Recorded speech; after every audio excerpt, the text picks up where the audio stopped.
C'est l'heure de Local Actu, l'information en Périgord sur RLP.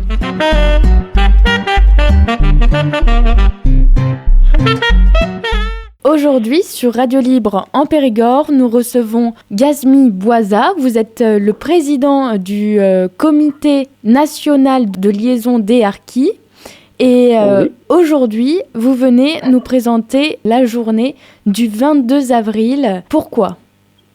Alors, la journée du 22 avril, c'est une date très importante dans l'histoire des harkis. Le 22 avril 1975, la population harkie citoyenne française du camp de Bias, qui était enfermée depuis 13 ans, s'est soulevée par rapport aux conditions indignes, insalubres dans le camp de Bias.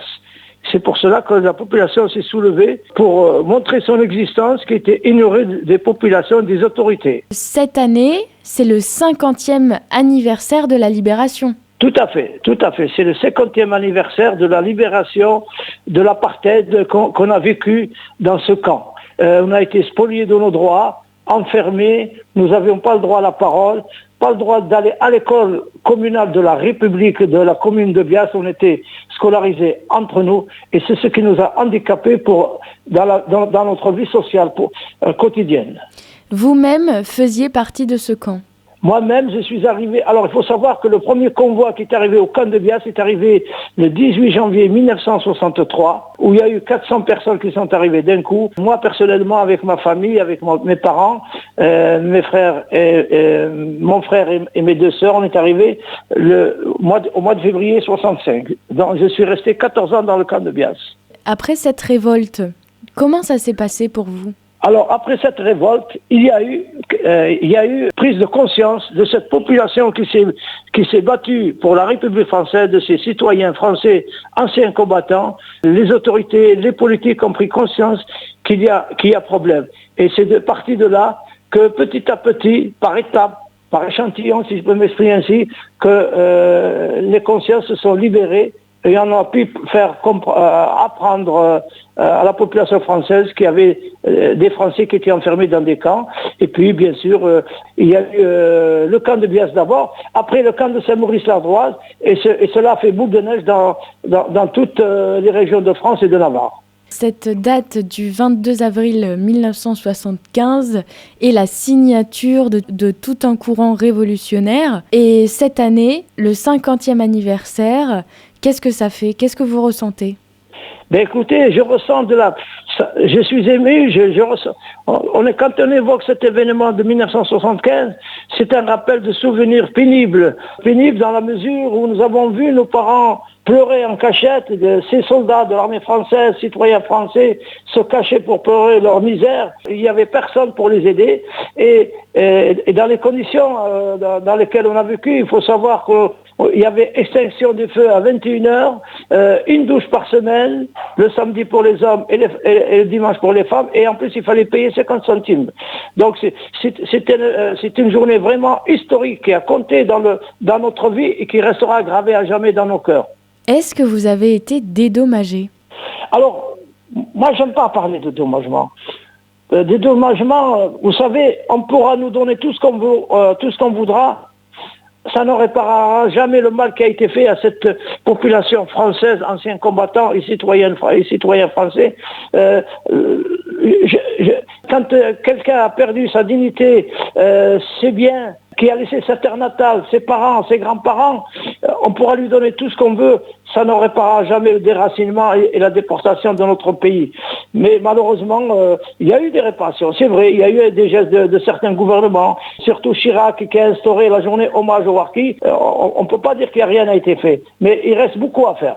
Et donc cette journée du 22 avril prochain, une journée importante pour ne pas oublier, pour remémorer l'histoire. Qu'est-ce qui va se passer durant cette journée ? C'est pour se rappeler que le 22 avril 1975, la deuxième génération s'est révoltée. Et vous savez d'où c'est venu ? Moi, je vais vous dire, cette révolution, c'est que dans les années 70, il y avait le peuple palestinien qui luttait pour sa liberté.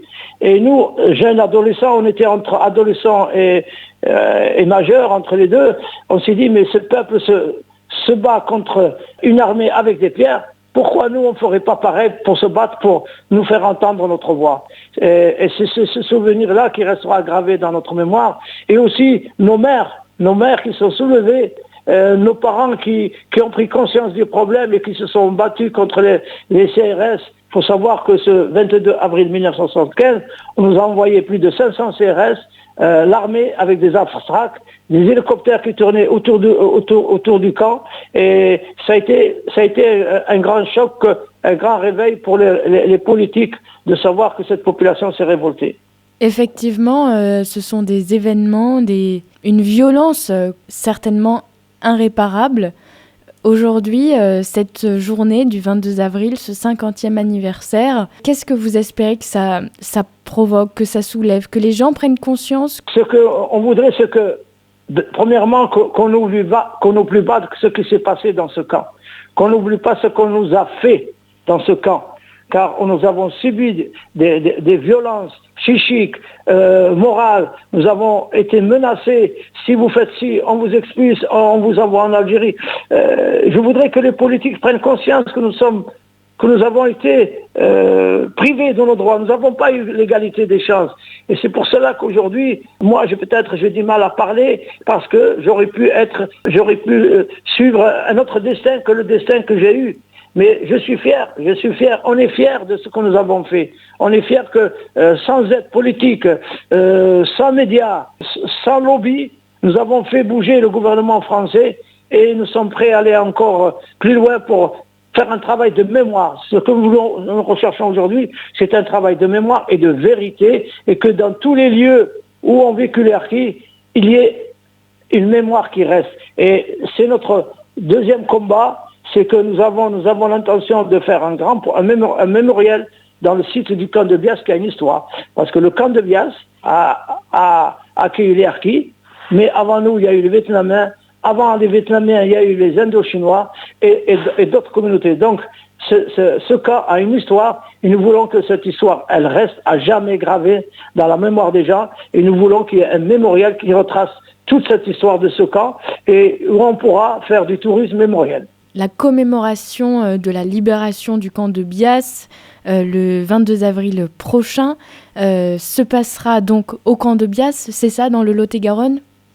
Alors, bien sûr, ça se passera dans le site du camp de Bias. Pour nous, ça restera toujours le camp. Ça s'appelle Cité Palomé, Cité Astor, mais pour nous, c'est le camp de Bias. Ça, c'est gravé dans nos cœurs, dans notre mémoire, dans notre conscience. Ça se passera dans le camp de Bias. Alors, ça commencera le matin à 10h, avec des discours, avec des témoignages, avec des dépôts de germes, avec une visite aux autorités qui seront présentes, car les autorités ont été invitées, les autorités du département, monsieur le préfet, monsieur le sous-préfet, les députés de tous bords, les sénateurs de tous bords, les maires de tous bords. Nous avons invité tous les maires pratiquement du Lot-et-Garonne, et nous espérons qu'ils répondront à notre appel. Et voilà, nous voulons que cette journée reste marquée à jamais, qui marquera le début d'une nouvelle ère d'apaisement et d'une ère de mémoire et de rappel de souffrance. Je vous remercie, monsieur Ghazmi, pour ce témoignage.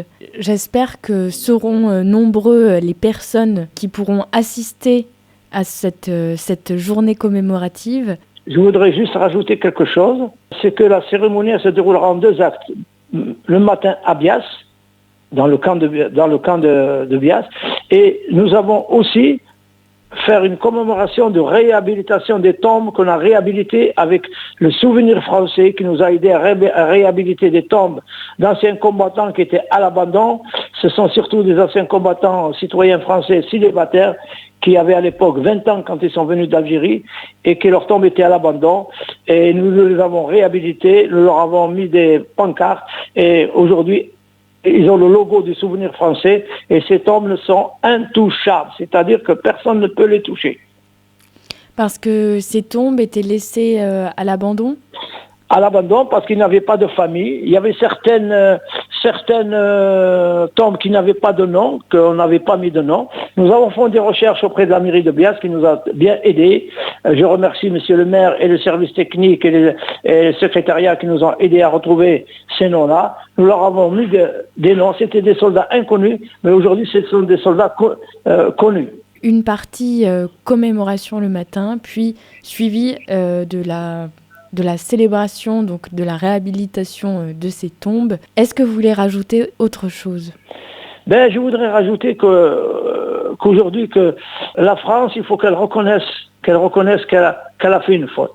Et que cette faute, elle a essayé de la réparer, c'est vrai.